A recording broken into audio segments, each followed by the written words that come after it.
इल्लत इबलीसना शर्रुल badass এই মরজ ধর নফসে হর এক দরবসাস।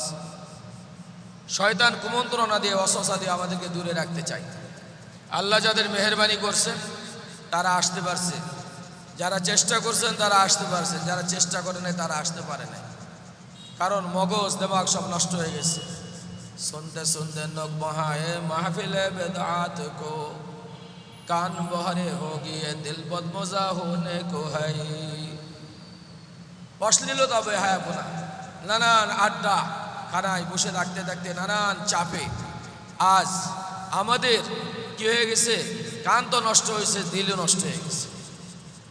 তো যদি আমাদের দিলকে ঠিক করতে চাই, আমাদেরকে আমরা ঠিক করতে চাই, তাহলে আমাদের দরকার আল্লাহ ওয়ালাদের মজলিসে বসা। যদি আল্লাহ ওয়ালাদের মজলিসে বসতে পারি তাহলে আবার আমরা কি হব, জাগ্রত হব। আবার আমরা নবী মুহাম্মদুর রাসূলুল্লাহ সাল্লাল্লাহু আলাইহি সাল্লামের সিরতের উপর আমরা প্রতিষ্ঠিত হব। মানুষ যেন আল্লাহ পাকের হুকুম মানতে পারে, নবী মুহাম্মদুর রাসূলুল্লাহ সাল্লাল্লাহু আলাইহি সাল্লামের সিরতের উপর চলতে পারে, সেই জন্যেই আজকের এই আলোচনা বা এই ব্যবস্থাপনা। সম্মানিত সুধী মণ্ডলী, আমাদের সবসময় লক্ষ্য থাকবে, টার্গেট থাকবে যে আমরা যে কোনো আলোচনায় যাব, যে কোনো পরিবেশ করব, শুধু আলেম ওলামা দাওয়াত করবে যারা আহ্বান করছে তারাই নয়, বরং আমরা সকলেই যারা দিনদার আল্লাহওয়ালা, যারা আল্লাহর পক্ষে, দিনের পক্ষে, ইসলামের পক্ষে, আমরা চেষ্টা করব যে আমার সাথে 10 জন, 5 জন, 20 জন আমি নিয়ে আসব, যাতে সবাই আল্লাহওয়ালা হয়ে যায়। তাহলে আমি আল্লাহওয়ালা হব, যারা দূরে থাকে এই সব মজলিস থেকে তাদেরকে আল্লাহওয়ালা বানানোর কি করব, চেষ্টা করব। এই সমাজ নষ্ট হয়ে গেছে, কারণ বিভিন্ন আদর্শ লালিত পালিত, লেনিন, মাওসেদুং, কার্ল মার্কস, এরকমভাবে গিয়ে পুঁজিবাদ, সমাজবাদ, নানান মতবাদে বিশ্বাসী, বিভিন্ন বিশ্বাসে বিশ্বাসী হয়ে আমরা আমাদের যে মূল আদর্শ, যেটি হলো কোরআন সুন্নাহর আদর্শ, কোরআন সুন্নাহর বিধান, সেইগুলোকে আমরা ছেড়ে দিয়েছি, যার কারণে ক্ষতিগ্রস্ত হচ্ছে।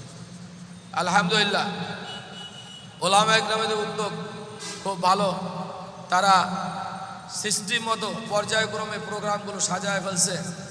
সময় যাবে, লোক আসবে, প্রধান বক্তাও খুব সুন্দর আলোচক তিনি আসবেন। আমার আগে মুর্শিদুল ইসলাম মুর্তজা বয়ান করলেন, আরও আগে অনেকেই করছেন, পরেও করবেন।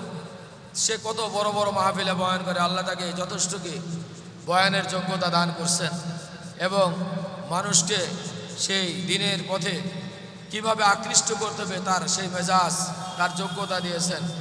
কিন্তু দুর্ভাগ্য যে এতক্ষণ মসজিদ ভর্তি হয়ে যাওয়ার কথা ছিল, বাইরে ভিতরে চাপ হওয়ার কথা ছিল, সেটি নাই। আল্লাহ পাক সকলকে হেদায়েত দান করুন, বোঝ দান করুন, আমাদের এই বসাকে কবুল ও মঞ্জুর করুন। সম্মানিত সুধী মণ্ডলী, আল্লাহ রাব্বুল আলামিন এই পৃথিবীকে সাজাবেন, আল্লাহ রাব্বুল আলামিন এই পৃথিবীকে আবাদ করবেন, আল্লাহ পাকের সেটা অনেক আগের পরিকল্পনা। সেই আলোকে আল্লাহ রাব্বুল আলামিন আমাদের আদি পিতা আদম আলাইহিস সালাতু ওয়াস সালামকে সৃষ্টি করছেন, আমাদের মাতা হাওয়া আলাইহিস সালাতু ওয়াস সালামকে সৃষ্টি করছেন। উভয়ের মাধ্যমে আল্লাহ রাব্বুল আলামিন বিভিন্ন রঙের, বিভিন্ন ঢঙের, বিভিন্ন স্বভাবের, বিভিন্ন রকম আল্লাহ রাব্বুল আলামিন মানুষ সৃষ্টি করেছেন। এই মানুষগুলো পরিচালিত হবে আল্লাহর বিধান মতো, আল্লাহর হুকুম মতো, এবং খলিফার দায়িত্ব পালন করবে। সেই জন্য আল্লাহ রাব্বুল আলামিন 1,24,000 আম্বিয়া আলাইহিস সালাতু ওয়াস সালাম প্রেরণ করেছেন দুনিয়াতে।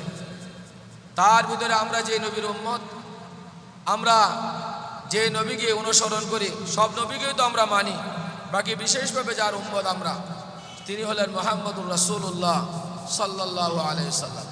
তিনি হলেন সর্বযুগের, সর্বকালের সর্বশ্রেষ্ঠ মহামানব, সর্বশ্রেষ্ঠ নবী, শেষ নবী মুহাম্মদুর রাসূলুল্লাহ সাল্লাল্লাহু আলাইহি সাল্লাম। আল্লাহ রাব্বুল আলামিন নবী মুহাম্মদুর রাসূল সাল্লামকে যেহেতু শ্রেষ্ঠত্ব দান করবেন, যার কারণে তাকে সেইভাবে আল্লাহ রাব্বুল আলামিন তার তদারকিতে, তার তত্ত্বাবধানে নবী মুহাম্মদুর রাসূলুল্লাহ সাল্লাল্লাহু আলাইহি সাল্লামকে একদম পরিপূর্ণ মানুষ, পরিপূর্ণ মানব এবং যত যোগ্যতা প্রজ্ঞা যা কিছু প্রয়োজন সব কিছু দিয়ে আল্লাহ পাক সৃষ্টি করেছেন। কেমন?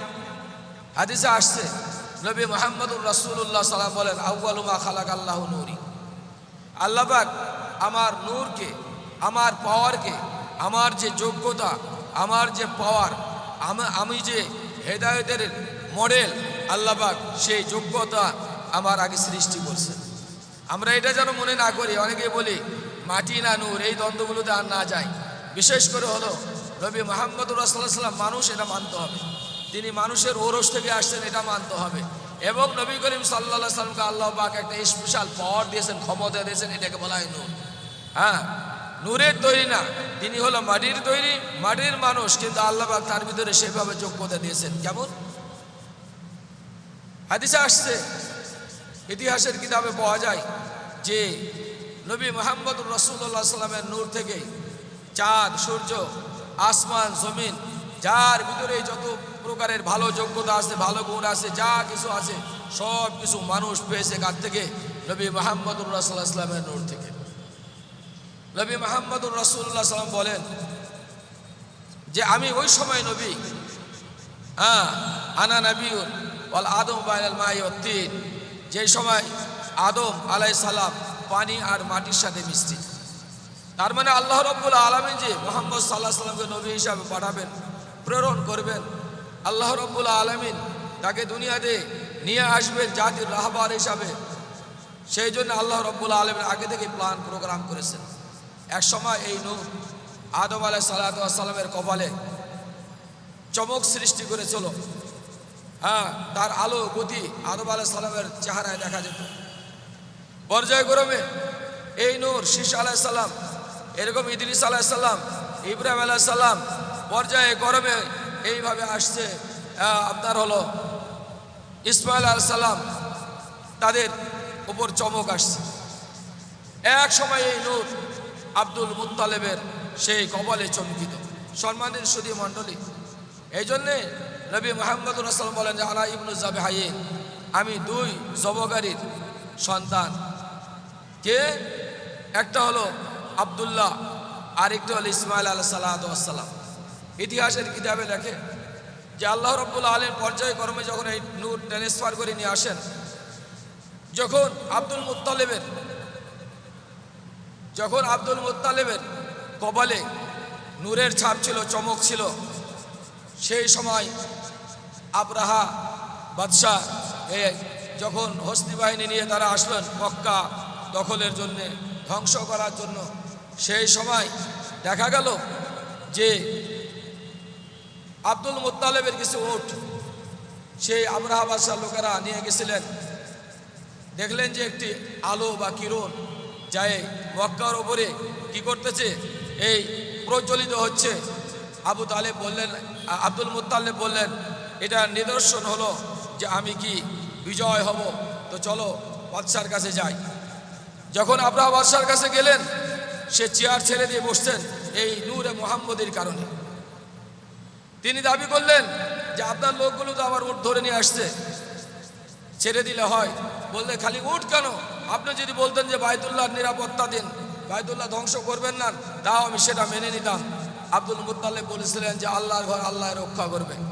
সম্মানিত সুধী মণ্ডলী, কিতাবে আসছে এই নূর হলো পরবর্তীতে ট্রান্সফার হয় আব্দুল মুত্তালিবের ছেলে আব্দুল্লাহ। বড় ঘটনা, অনেক ঘটনা আছে। তো এক সময় জমজমের সন্ধান ছিল না, জমজম কূপ স্বপ্নে দেখেন যে অমুক জায়গায় আছে। আব্দুল মুত্তালিব চাইলেন সেটি খনন করবেন, কুরাইশরা বাধা দিল, বাদী হয়ে উঠল। এক সময় আব্দুল মুত্তালিব মান্যত করলেন যদি আমার 10টি সন্তান হতো তাহলে আমি একটি কুরবানি দিতাম। এক সময় আল্লাহ পাক তাকে 10টি